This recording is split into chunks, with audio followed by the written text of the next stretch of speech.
Қайырлы күн, менің есім Манел. Мен өздеріңізбен корпоративті КМФ демеу қоры мен Мост бизнес инкубатор ынтымақтастығының нәтижесінде ұйымдастырылған Финбос курсында кездескеніме қуаныштымын.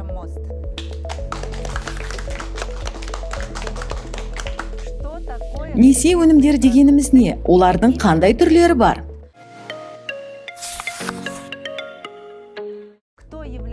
Несие өнімдері деген тақырыпты талдамас бұрын алдымен несие өнімдерін кім жеткізіп беретін, яғни бізге займдар мен несиені кім береді? Несие өнімдерінің негізгі тасымалдаушысы микроқаржы ұйымдары және банктер. Микроқаржы ұйымдары, банктер заңдық тұрғыда қызмет көрсетіп отырған қаржы ұйымы болып табылады. Олар өз қызметтерін заң шеңберінде жүргізіп келеді. Микроқаржы ұйымдарының, банктердің және өзге де қаржы ұйымдарының қызметі Қазақстан Республикасы аумағында заңмен реттеліп, қаржылық ұйымдарды бақылау және қадағалау агенттігінің құзырымен бақыланады. Барлық микроқаржы ұйымдары мемлекеттік тіркеуден өтіп, микроқаржы қызметін атқаратын ұйымдар тізіміне енгізілуі тиіс. Банктер өздерінің қаржылық қызметтерін арнайы банктік лицензия негізінде жүргізеді.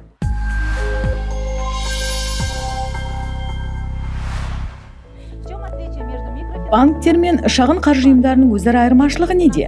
Микроқаржы ұйымы да банкте қаржы ұйымы болып есептеледі. Банк кең көлемді қаржы қызметінің түрлерін ұсынады. Атап айтқанда банктың аударылымдары, салымдарды қабылдау, несие беру, инкассация, ақша айырбастау сынды қызметтер. Ал микроқаржы ұйымдарының негізгі қызметі несиелендіру, яғни микронесиелер беру.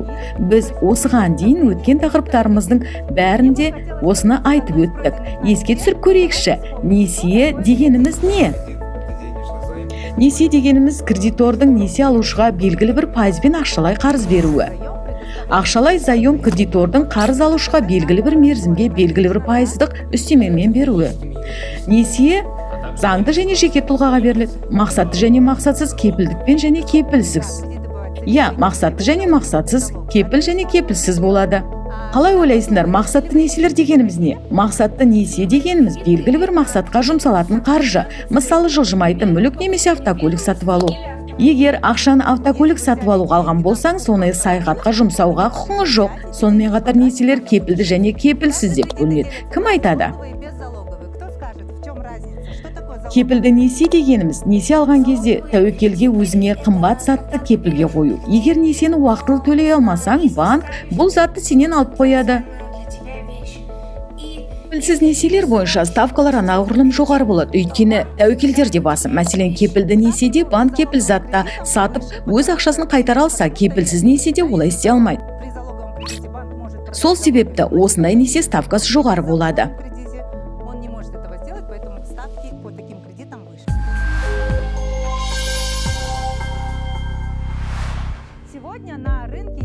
Бүгінгі таңда нарықта несие өнімдерінің түрлері көп. Олардың өзара айырмашылықтары несиенің мақсаттылығында, мерзімі мен пайыздық ставкасында, сыйақы ставкасында. Сонымен танымал несие өнімдерінің түрлерін атайық. Мысалы, ипотека, ол баспана алуға алынған несие.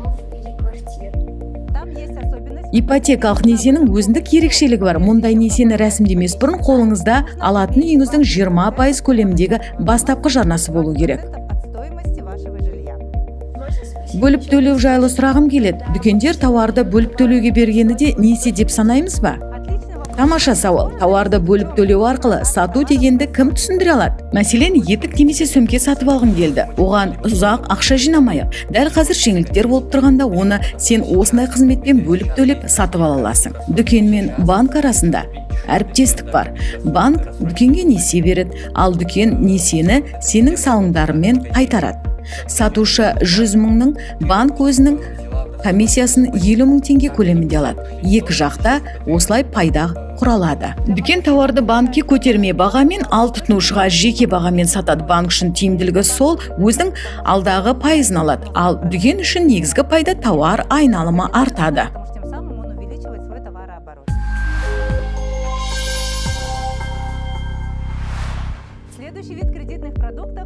Несие өнімдерінің келесі түрі несие картасы. Меніңше бұл өніммен көпшілігіміз таныспыз.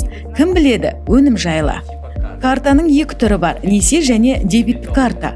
Олардың өзара ерекшелігі көп емес. Несие картасымен кез келген төлем жасай аласың, дебиттік картада да сәл солай. Алайда несие картасында жеке қаржыңды және несиеге алған соманы сақтай аласың. Сонымен қатар несие картасының қызметі үшін айына 15 000, ал дебиттік карта үшін 10 000 теңге төлеу керек. Несие картасын қолдануда ол мақсатты несие емес екенін естен шығармауларыңыз керек. Оны жұмсаған кезде де пайыздық үстемақы қосылады. Несие картасын қолданбас бұрын келісім шартты мұқият оқыңыз. Пайыздық ставкаларды өтеуде жеңілдіктер бар ма? Уақытылы төлем жасамаңыз айыппұлдар бар ма? Несие картадағы қарызды толық өтеген кезде қайта несие ала аласыз. Алайда несие картасы несие екенін ұмытпаңыз. Қолданбас бұрын мұқият танысыңыз. Келістік пе?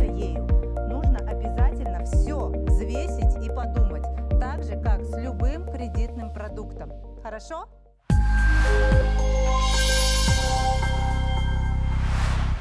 Еще один вид кредитных продуктов – это Несие өнімдердің тағы бір түрі шағын несиелер. Шағын несиелерді рәсімдеу үшін банктегідей көп құжат жинаудың қажеті жоқ.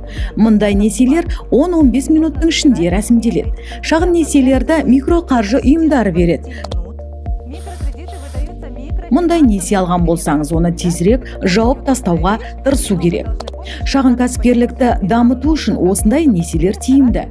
Егер сома үлкен болмаса, кепілсіз шағын несие алуға болады. Егер сома үлкен болса, кепілді несие рәсімделеді. Мұндай несиені алу тәсілі оңай, сонымен қатар топты қаржыландыру қызметінде ұсынады. Бұл дегеніміз не? Егер кәсіпкерге ақша қажет болса, алайда оның кепіл заты болмаса, бизнестегі әріптестерімен немесе достарымен бірігіп шағын несие рәсімдей алады. Мұндай несие жауапкершілігі бір-бірінің және шағын несие ұйымы алдында болады.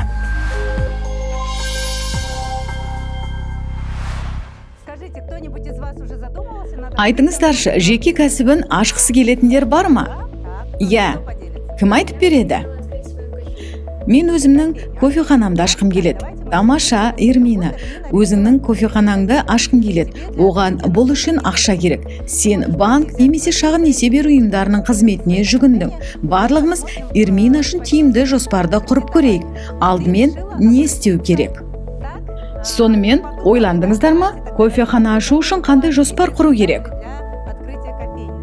Кофехана ашпас бұрын өзіңнің кіріс шығыстарыңды зерттеп, несиені өтеуге шамаң жете ме деген сауалға ойлану керек.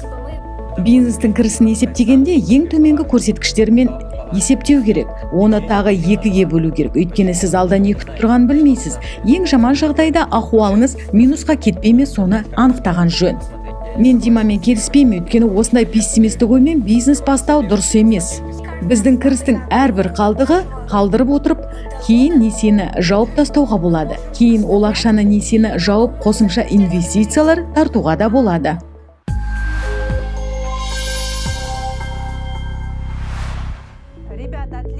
Балалар, тамаша. Сіздер қандайда бір бизнес ашпас бұрын барлығын жіті есептеп алу керексіздер. Несие өнімдерін тұтынбас бұрын 100 рет ойлану керек. Өзіңнің барлық тәуекелдеріңді есептеп, нақты мақсатыңды белгілеп алу керек. Бұл несиені не үшін алып жатырсыз? Мен сіздерді кәсіпкерлік бағыттарыңыздан тайдырып отырған жоқпын. Алайда тренингте өткен ақпараттарды түсініп, болашағын қамтамасыз еткісі келген адам алдымен барлық тәуекелдерден есептеп алу керек. Алайда қаржы нарығының қыр-сырын зерттеу мүмкін емес. Дегенмен біліміңізді қолданып, іске асырсаңыз, болашақта пайдасын түсінесіз. Қандайда бір ұтыстарға, лотереяларға мұрагер боламын деген үміттерге сенім артудың қажеті жоқ. Қаржылық шешімдер қабылданбас бұрын барлығын саралап ойланған жөн. Несие алу қай жағдайда да жөн болады. Сенім артқан ісіңе, білім алуыңа, денсаулығыңа, ал бір сәттік сұраныстарды қанағаттандыру үшін несие рәсімдеу ақымақтық.